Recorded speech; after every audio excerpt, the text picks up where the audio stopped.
मुद्रा बाजार में संतुलन एवं एलएम वक्र। आईएसएलएम मॉडल के अंतर्गत हम आईएस वक्र एवं वस्तु बाजार में साम्य के बारे में अध्ययन कर चुके हैं। अब हम मुद्रा बाजार में संतुलन एवं एलएम वक्र के बारे में अध्ययन करते हैं। आर तथा वाई के ऐसे संयोग जिन पर मुद्रा बाजार संतुलन की स्थिति में है, अर्थात LD बराबर MS को दर्शाने वाला वक्र LM वक्र कहलाता है।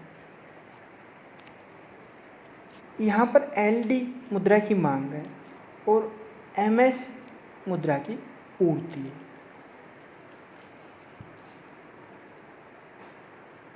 यानी मुद्रा की मांग और मुद्रा की पूर्ति जहाँ पर एक दूसरे के बराबर होते हैं, ऐसे बिंदुओं को दर्शाने वाला वक्र LM वक्र कहलाता है। दूसरे शब्दों में R यानी ब्याज दर तथा Y यानी आय,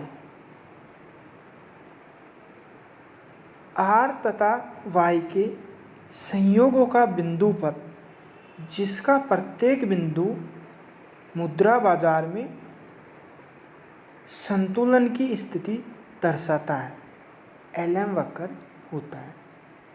अब हम देखते हैं मुद्रा की मांग के बारे में।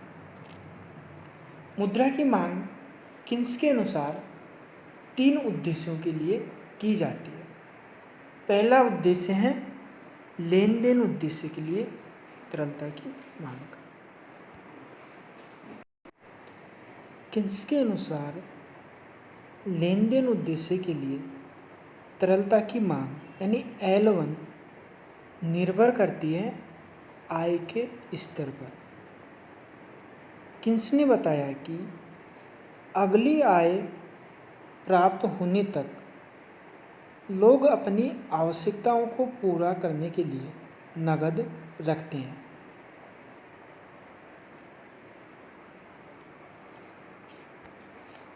L1 निर्भर करती है Y पर, यानी लेन देन उद्देश्य के लिए मुद्रा की मांग और आय में धनात्मक आनुपातिक संबंध होता है। यानी आय का स्तर बढ़ने पर लेन देन उद्देश्य के लिए मुद्रा की मांग बढ़ जाएगी और आय का स्तर घटने पर लेन देन उद्देश्य के लिए मुद्रा की मांग घट जाएगी। फिर देखते हैं हम L2 यानी सतर्कता उद्देश्य के लिए मुद्रा की मांग। कोई भी आकस्मिक घटना होने पर मुद्रा की आवश्यकता पड़ती है, अतः लोग ऐसी स्थितियों के समय आवश्यकताओं को पूरा करने के लिए नकद में रखते हैं।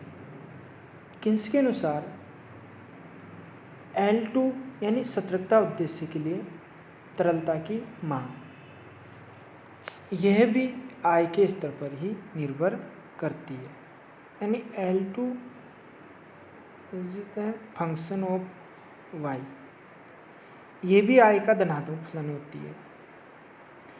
फिर हम देखते हैं L3। L3 यहाँ पर सट्टा उद्देश्य के लिए तरलता की मांग को दर्शाती है।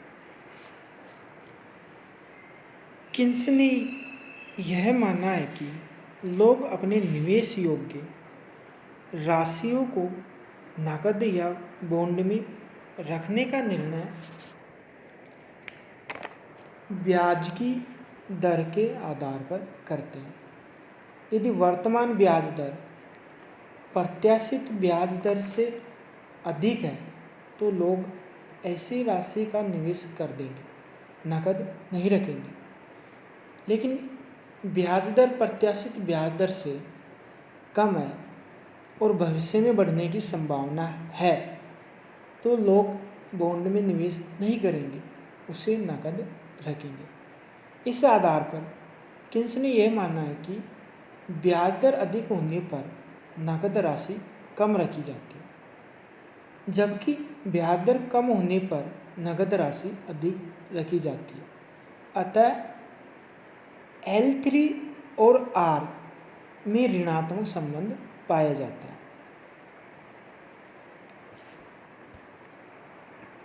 L3 is the function of R। ब्याज की दर अधिक होने पर मुद्रा की सट्टा उद्देश्य के लिए मांग कम की जाती है, जबकि ब्याज दर घटने पर मुद्रा की सट्टा उद्देश्य के लिए मांग अधिक की जाती है। अर्थात R तथा L3 में ऋणात्मक फलन होता है। लोगों को चढ़ा दिया है ना, क्योंकि L1 और L2 दोनों निर्भर करते हैं I पर, तो हम इन दोनों को एक साथ फंक्शन के रूप में दिखा सकते हैं y का। यहाँ पर L1 और L2 को I का आनुपातिक फलन माना गया है, जबकि L3 को ब्याज का ऋणात्मक फलन माना गया। फिर मुद्रा की पूर्ति होती है M/P। अब संतुलन की स्थिति में KY plus function of R equal to M/P होगा। जब इनको हम समीकरण को हल करते हैं तो हमको अंत में समीकरण प्राप्त होता है ये R बराबर M/P/H प्लस KY/H। यहाँ पर जब हम अवकलन करते हैं तो हमें प्राप्त होता है dR/dy यानी K/H। K/H LM वक्र के ढाल को दर्शाता है, जहाँ पर K मुद्रा मांग की I से संवेदनशीलता को दिखाता है और H सट्टा उद्देश्य के लिए मुद्रा की मांग की ब्याज दर से संवेदनशीलता को दर्शाता है।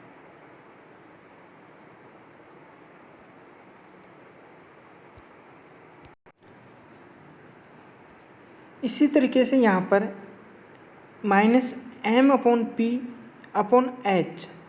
LM वक्र का अंतःखंड है। स्पष्ट है कि यहाँ पर LM वक्र का ढाल K/H होता है और LM वक्र का ढाल धनात्मक होता है।